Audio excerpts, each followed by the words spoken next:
Hello and welcome to another episode of Geared Toward Gear. My name is Sean and I am so glad you're here. Today we're looking at, in my opinion, a very interesting multi-tool. This is one that I was not very familiar with, and it was sent to me as a gift from a friend of the channel, my good buddy Stuart up in Canada. Shout out to Stuart. He's the same dude who sent me the Opinel number 9, and he also recently sent me a couple of military issue belt sheaths for my Gerber MP600 multi-tool. And he also sent me this. It's been a while since Stuart sent me this, but I've had a chance now to use it enough to have some thoughts on it. And it's very, very interesting. It's not a tool that ever jumped out at me as something that I wanted, but it's just very, very interesting. And so I'm liking it quite a bit and thought it deserved its own video. So this is called the Leatherman Crater, and the model number on this one in particular is the C33T. Now, the reason I got this from Stuart is that where he lives, there's one kind of bit of functionality with this that actually makes it not legal to carry where he lives. And so he generously sent this to me as a gift, again, for which I couldn't be more grateful. So what we're looking at here is a glass-filled nylon handle with a 420 high carbon blade, 4 tools in total, and a retail cost of $45. I am not sure if these are discontinued currently or if they're in the process of being discontinued, but they're not available, or at least they don't show as being in stock on Leatherman's website, but you can find them on Amazon pretty readily. So they're definitely still available, but they may be on their way out. I'm honestly not sure, but that's what we're looking at. $45 for a 420HC blade, 4 tools, and a glass-filled nylon handle. The closed length on this guy is 3.8 inches, and it weighs 3.2 ounces. So we'll bring in a Victorinox Pioneer X, which is the same length as a regular Pioneer. So pretty close in overall length to the Pioneer X. Here's a Leatherman Wave just for reference there. So that's kind of your size. As far as thickness compared to a Pioneer X, which is a 3-layer multi-tool, you can see the thickness there is not too dissimilar. This one has a pocket clip, obviously, so it's going to be a little thicker. But without the pocket clip, it's actually a little thinner than the Pioneer X, believe it or not. So a couple size comparisons, not using our standard size comparison knives, but just for fun, we'll bring in the Benchmade Mini Griptilian because they are very, very close in size and in kind of pocketability in terms of how much space they take up in your pocket. So there's a couple size comparisons for you. The blade on this, as I mentioned, is 2.6 inches in length. It's made from 420 high carbon steel and came like a freaking razor. Just crazy, crazy sharp. And it maintained that edge and has maintained it pretty darn well over the last several weeks that I've had this, and I've used it intermittently during that time and done some testing, and it's held up quite well. So I think they did a good job on the 448C.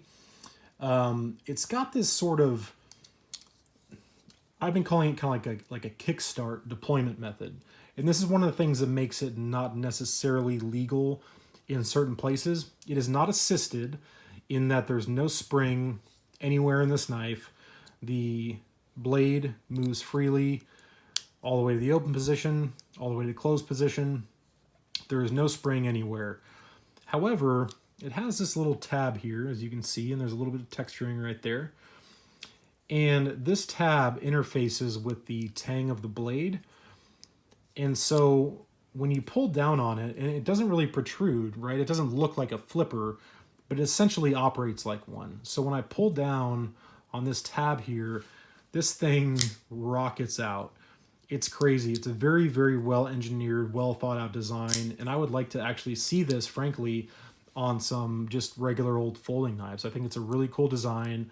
It just kind of kickstarts the blade in that, as you can see, the blade moves freely and independently of this tab. If I can get a focus there. So the blade moves freely.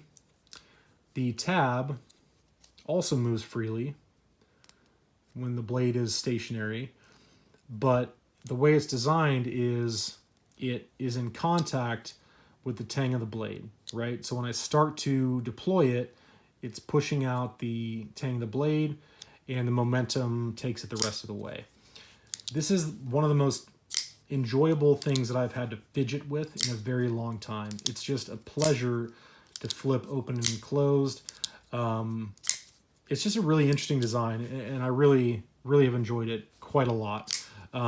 So it does lock. It's a liner lock, and it locks up at 100%. So this tab here travels all the way to the right side and completely captures that blade. So a pretty strong lockup for sure on that blade, but just a cool design and so fun to play with. I can't tell you how enjoyable and satisfying that is to deploy. So much fun.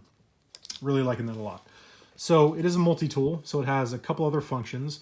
It has 2 drivers. It has a Phillips driver, and it has a slotted driver, a 1/4 inch slotted driver. So those are your 2 tools plus your blade. And then your 4th tool is your carabiner / bottle opener. So let's start with the Phillips driver.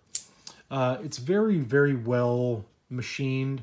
It fits extraordinarily well into every Phillips fastener that I put this in, both number 1 and number 2 Phillips fasteners. It just fits very snug. There's no play. And the way this thing is designed, it feels pretty natural to turn a screw with this particular Phillips drive. So it functions quite nicely. It doesn't lock, but it snaps in with some authority. That spring is quite strong. So it takes a bit of force to get that thing closed. So excellent performance on the Phillips driver. The slotted driver, as I mentioned, is a 1/4 inch slotted driver. It can also be used as a pry tool, and they do mention that on the website, and it does work for that. Again, very stout, snaps in nice and secure, and just works beautifully as a flat-bladed driver.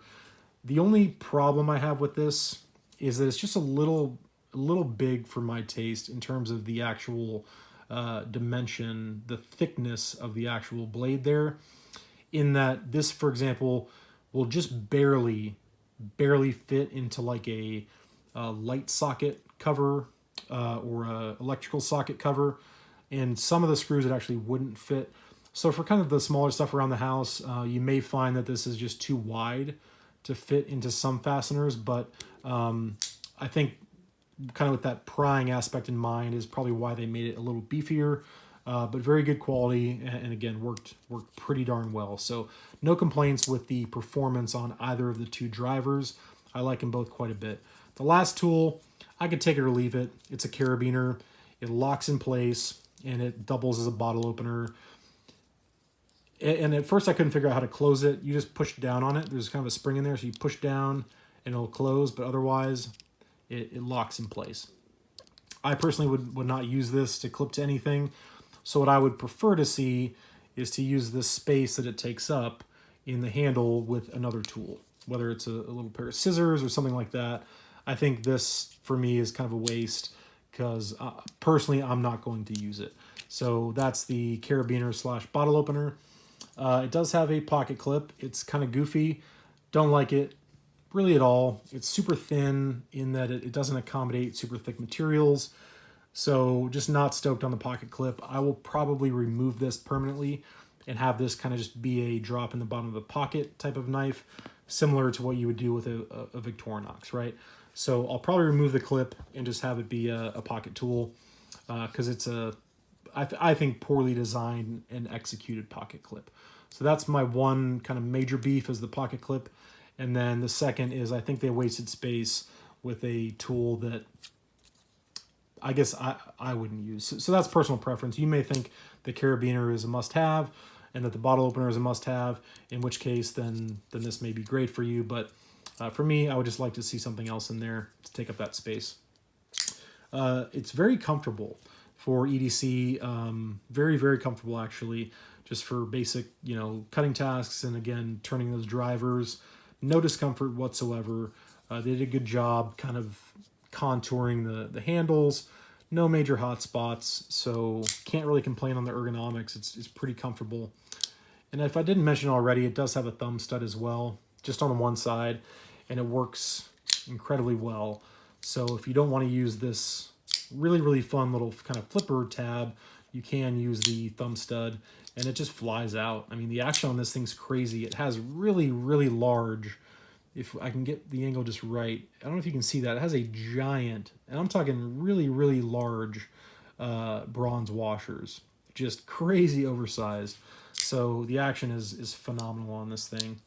So again, as I always mention, in a full hammer grip, if you're getting crazy, very minor hot spots, not much to speak of, because that pocket clip is very unobtrusive and quite thin. And once that's removed, I don't think there will be any hot spots whatsoever.